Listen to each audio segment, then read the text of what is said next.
Bonsoir à toutes et à tous, bienvenue dans le journal du 20h. Voici les grandes lignes de l'actualité. Une vache devient influenceuse avec 2 millions d'abonnés. Une vache normande cartonne sur les réseaux sociaux avec des vidéos inspirantes.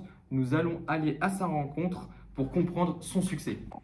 Des moutons embauchés comme tondeuses municipales pour réduire les coûts d'entretien des espaces verts. Une mairie remplace les tondeuses par des moutons. Seul problème, ils refusent de travailler les jours de pluie. Nous allons aller à la rencontre des mairies pour comprendre ce phénomène. Tout d'abord, dans un premier temps, nous allons aborder le sujet qu'un internaute nous a demandé. Grégory Roquayrol nous a posé la question: comment les évolutions réglementaires en matière de la lutte contre la fraude interne et la gestion des crises ont-elles modifié les pratiques des institutions bancaires? Pour en savoir un peu plus, tout de suite, notre experte en fraude interne, Aliénor. Bonsoir Maxime, bonsoir à toutes et à tous. Ce soir, nous allons nous intéresser à un sujet essentiel pour nos institutions financières, la lutte contre la fraude interne dans les banques et leur encadrement réglementaire. Chaque année, la fraude interne coûte très cher au secteur bancaire. Mais de quoi s'agit-il exactement?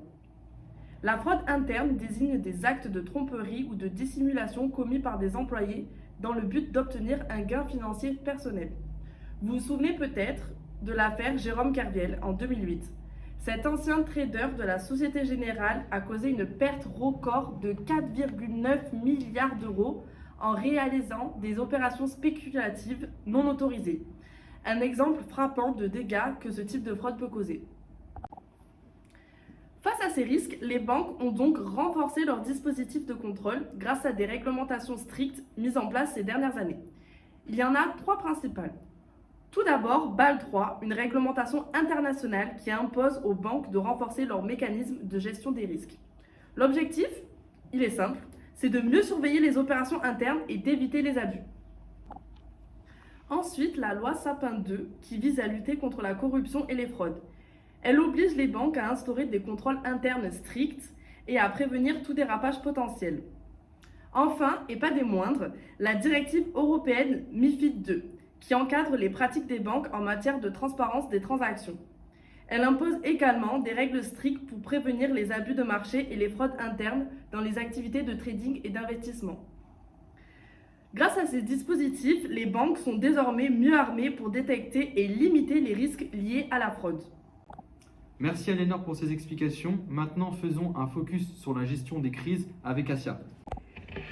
Bonsoir à tous, bonsoir Maxime. La gestion des crises, un domaine clé pour la stabilité des banques, est en pleine évolution avec l'intégration de technologies de pointe. Dans le passé, la gestion des crises reposait principalement sur des procédures réactives et des vérifications manuelles. Mais avec l'arrivée du numérique, le modèle a complètement changé. Aujourd'hui, les banques s'appuient sur des outils avancés tels que l'intelligence artificielle et la blockchain pour renforcer leur résilience face aux risques. Ces nouvelles technologies permettent non seulement de détecter les risques opérationnels de manière plus rapide, mais aussi de mieux anticiper les crises en identifiant les failles potentielles dans le système interne. Ainsi, grâce à l'IA et à la blockchain, les banques sont désormais mieux équipées pour évaluer et réagir plus efficacement face aux événements qui vont perturber leur fonctionnement quotidien. À l'heure où les risques opérationnels se multiplient, les banques repensent leur stratégie pour garantir une gestion efficace des crises. Traditionnellement, le plan de continuité d'activité, ou PCA, était conçu pour assurer la continuité des services essentiels en cas de crise en mettant l'accent sur une reprise rapide des opérations. Mais face à la montée en puissance des risques, un nouveau plan, le PUPA, est désormais privilégié. Ce dernier va bien au-delà de la simple continuité des activités puisqu'il s'agit d'une approche plus complète et proactive intégrant la gestion des crises dans leur ensemble, la protection des employés, la sécurité des actifs ainsi qu'une communication optimisée avec toutes les parties prenantes. Parmi les exemples d'incidents majeurs auxquels les banques ont dû faire face, on trouve les pannes majeures des systèmes informatiques qui peuvent paralyser les opérations quotidiennes en cas de défaillance des serveurs ou des systèmes de transaction. Les cyberattaques, telles que les piratages, représentent également une menace sérieuse pour la sécurité des données bancaires et l'accès aux comptes des clients. Les pandémies, comme l'a démontré la crise du Covid-19, ont perturbé non seulement les opérations bancaires, mais aussi la sécurité et la santé des employés. Enfin, les catastrophes naturelles telles que les incendies ou les inondations peuvent mettre en péril les locaux des banques, affecter la sécurité du personnel et perturber les services bancaires. Un contexte de plus en plus complexe qui pousse les banques à se préserver de manière plus approfondie et innovante. Merci Asia pour ces explications. Maintenant, j'invite Lou à nous présenter les impacts des évolutions sur les banques. Bonsoir Maxime, bonsoir à tous. En effet, ce soir, nous allons nous intéresser aux évolutions qui ont transformé le secteur bancaire notamment en matière de réglementation et de gestion des risques. Ces changements ont un impact direct sur la sécurité financière et la confiance des clients. Alors, quelles en sont les principales conséquences?